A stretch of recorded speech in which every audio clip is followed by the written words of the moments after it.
আমার প্রথম কাজ হচ্ছে ছাত্র রাজনীতির কাঠামোটা হচ্ছে কি সুনির্দিষ্ট করা, রূপরেখাটা সুস্পষ্ট করা। ঢাকা বিশ্ববিদ্যালয়ের শিক্ষার্থীদের উদ্দেশ্যে আমি একটা কথা বলতে চাই যে you are special, you deserve better.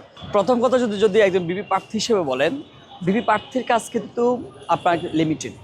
সে জায়গা থেকে বিবি প্রার্থীর প্রথম যে কাজটা সেটা হচ্ছে শিক্ষার্থীদের দাবি দেওয়ার জায়গাটা, সুযোগ সুবিধার জায়গাটা আপহোল্ড করা, সমুন্নত রাখা। একই সাথে শিক্ষার্থীদের সাথে বিশ্ববিদ্যালয় প্রশাসনের মেলবন্ধন তৈরি করা, যোগ সচক হিসেবে কাজ করা, সেতুবন্ধন হিসেবে কাজ করা। সে জায়গা থেকে তার যদি এভাবে কাজ করতে হয়, তার যদি আপনি মিশনের কথা বলেন, আমরা দেখি যে ঢাকা বিশ্ববিদ্যালয় সহ প্রতিটা পাবলিক বিশ্ববিদ্যালয়ের বেশিরভাগ শিক্ষার্থী খুবই নিম্ন মধ্যবিত্ত ফ্যামিলি থেকে উঠে আসে। তাদের একটাই দুর্বলতার জায়গা, তাদের আর্থিক সংকট, আর্থিক অনটনের জায়গাটা, যার কারণে তাকে একটা সিটের জন্য জিম্মি থাকতে হয়। এই জিম্মি প্রথায় একটা শিক্ষার্থী অনেক স্বপ্ন নিয়ে ঢাকা বিশ্ববিদ্যালয়ে আসেন, কিন্তু একটা সিটের জন্য জিম্মি হয়ে থাকতে হয় বলে তার সকল স্বপ্ন, সকল আশা ভরসা গণরুম বিশ্ববিদ্যালয়ে পৌঁছতে থাকে। কিন্তু তার কিন্তু এই যে অঙ্কুরে বিনষ্ট হয়ে যায়। যদি আমরা সেই জায়গাটা সমাধানটা করতে পারি, যদি আমরা বলি যে ওয়ান স্টুডেন্ট ওয়ান সিট, সেটা যদি এনশিওর করতে পারি, বিশ্ববিদ্যালয়ের প্রশাসন কিংবা হচ্ছে কি আমরা রাষ্ট্রীয় ক্ষমতা যারা বসে থাকেন, তাদের যে টেন্ডেন্সি, তাদের চর্চিত যে কালচারটা, যে শিক্ষার্থীর দুর্বলতার জায়গাকে পুঁজি করে তাদেরকে কুক্ষিত করে রাখবে, শিক্ষার্থীদের মুখটা বন্ধ করে রাখবে। ক্যাম্পাস, এই শিক্ষার্থীর জন্য ক্যাম্পাস তৈরি হলেও ক্যাম্পাসের শিক্ষার্থীদেরকে উপেক্ষিত করে রাখবে, তাদেরকে ধরাশায়ী করে রাখবেন। এই জায়গাটা পরিবর্তন করতে হবে। যদি এই জায়গাটা পরিবর্তন করতে চান, শিক্ষার্থীর সিটটা শুরুর দিন যে ভর্তি হবে ওই দিন তাকে যদি সিট অ্যালটমেন্ট দিতে পারি, তাহলে তার আর কোনো পিছুটান থাকবে না। একটা সিটের জন্য বাইরের পিছে ধরাশায়ী মানে কি দণ্ডা দিতে হবে না। যদি প্রথম দিন থেকে একটা শিক্ষার্থীর জন্য একটা সিট অ্যারেঞ্জ করতে পারি, বন্দোবস্তটা করতে পারি, তাহলে শিক্ষার্থীরা তার যে মূল যে কাজ সেখানে ফোকাস দিতে পারবে। 2 নম্বর বিষয় বলেন, দেখেন যদি আমরা বলেছি গণঅভ্যুত্থান পরবর্তীতে ক্যাম্পাসে একটা আমূল পরিবর্তন আমরা চাই। আমূল পরিবর্তন চাইতে হলে প্রথম যে কাজটা, সে কাজটা হচ্ছে এই যেহেতু ঢাকা বিশ্ববিদ্যালয়ের সাথে রাজনীতির বিষয়ে জড়িয়ে গেছেন, সেই জায়গা থেকে এখানে রাজনৈতিক কালচারটা, রাজনৈতিক কাঠামোটা, ছাত্র রাজনীতির রূপটা কেমন হবে সেই বিষয়টা শুরু হওয়া দরকার। যদি না করতে পারি, তাহলে 5 আগস্ট পরবর্তী বারবার যেমন ছাত্র রাজনীতি চাই না বলে মব ক্রিয়েট হয়েছে, আবার হলে হলে রাজনীতি চাই না এটা বলে মব ক্রিয়েট হয়েছে, সেই মবগুলো সে আনরেস্ট সিচুয়েশন বেগবান হবে। আমরা যদি, আমার তো এই যে ধারাবাহিক সেটা হবে, সেটা ধারাবাহিক থাকবে। আমার প্রথম কাজ হচ্ছে ছাত্র রাজনীতির কাঠামোটা হচ্ছে কি সুনির্দিষ্ট করা, রূপরেখাটা সুস্পষ্ট করা। তাহলে ছাত্র রাজনীতি অবশ্যই থাকবে, কিন্তু এই ছাত্র রাজনীতি যেহেতু ছাত্রদের কল্যাণের জন্যই, সেক্ষেত্রে ছাত্রদের সুযোগ সুবিধা, সেন্টিমেন্টের জায়গাটা মাথায় রেখে রাজনীতির পুরো কাঠামোটা আমরা সাজাবো, ফ্রেমটা সাজাবো কেমন হবে। আপনি দেখেন শিক্ষার্থীরা ট্রমার মধ্যে আছে।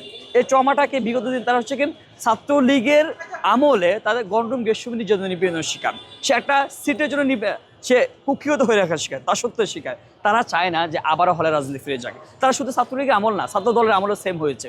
তো সে আপনারা দেখেছেন 90 সালে ডাকসু নির্বাচন হয়েছে, 91 সালে ডাকসু হয় না, 91 সালে আবার গণরুম গেস্টুম হয়েছে।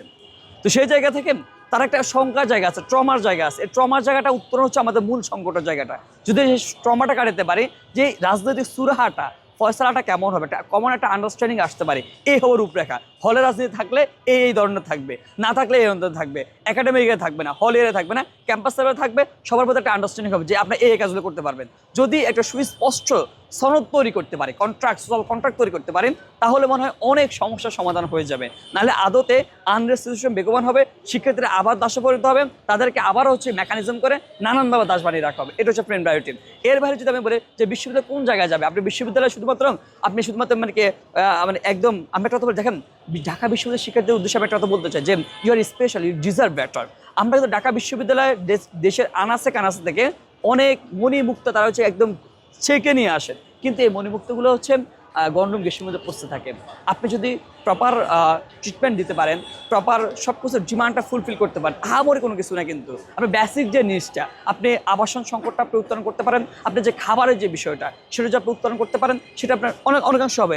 আপনার যে একাডেমিক অঙ্গন, আপনি দেখেন আমি সমাজ কল্যাণে পড়ি, কিন্তু সমাজ কল্যাণের বেশিরভাগ ডাটায় 90-10 ডাটা অনুযায়ী আমি পড়াশোনা করতেছি, আলটিমেট কোনো কিছু নেই। আমার শিক্ষক আমাকে একজন স্লাইড দেখে দেখে পড়াচ্ছেন, স্লাইডে একটা বানান ভুল, তিনি বলতেছেন কি যে এই বানানটা বল তোমার একটু কারেক্ট করে নিও। শুধু আমাকে না, আমার 5 ব্যাচ আগে সিনিয়র থেকে সেম কথা বলে আসতেছে, তার মানে কোনো জবাব দিতে নেই। কিন্তু যদি জবাব দিতে এনশিওর করা যায়, তাহলে হচ্ছে আলটিমেটলি শিক্ষার্থীর স্বার্থের জায়গাটা আপনার হাসিল হবে, স্বার্থ জায়গাটা উদ্ধার হবে। আপনি দেখেন প্রত্যেকটা জায়গায় নারী শিক্ষার্থী বেসিক্যালি বলে আমাদের প্রায় 50% নারী শিক্ষার্থী, কিন্তু নারী শিক্ষার্থীর জন্য মাত্র আবাসন সংকট যদি কথা বলি 5টা মাত্র হল। আমি সেটা দেখেছি। কিন্তু নারী শিক্ষার্থী ক্যাম্পাস নিরাপদ না, ববগুড়ে অপরিগ্রস্ত ব্যক্তিরা সবসময় হয়রানির শিকার হতে হয়। সে ক্যাম্পাস আমাদের শুধুমাত্র ববগুড়ো না, কিন্তু বহিরাগত না, কিন্তু সে ক্যাম্পাসের নিজস্ব সহপাঠী দ্বারা হয়রানির শিকার। কি বল, আপনি দেখেন মোরাল পুলিশিংয়ের শিকার হয়, কিন্তু সে একজন নারী একজন পুরুষে বসে থাকতেই পারে, সে যদি যদি অনৈতিক হয়, সেটা যদি প্রশাসন আছে, আপনি না ভাই, আপনি নিজস্ব চিন্তা ভাবনা থেকে আরেকজনকে সেটাকে বুলিং করবেন, ছবি তুলবেন, ছবি কানা ধরাবেন, সারাদিন সামাজিক যোগাযোগের মাধ্যমে হেনস্থা স্বীকার করবেন, তাহলে সেটা নারী শিক্ষার্থীরা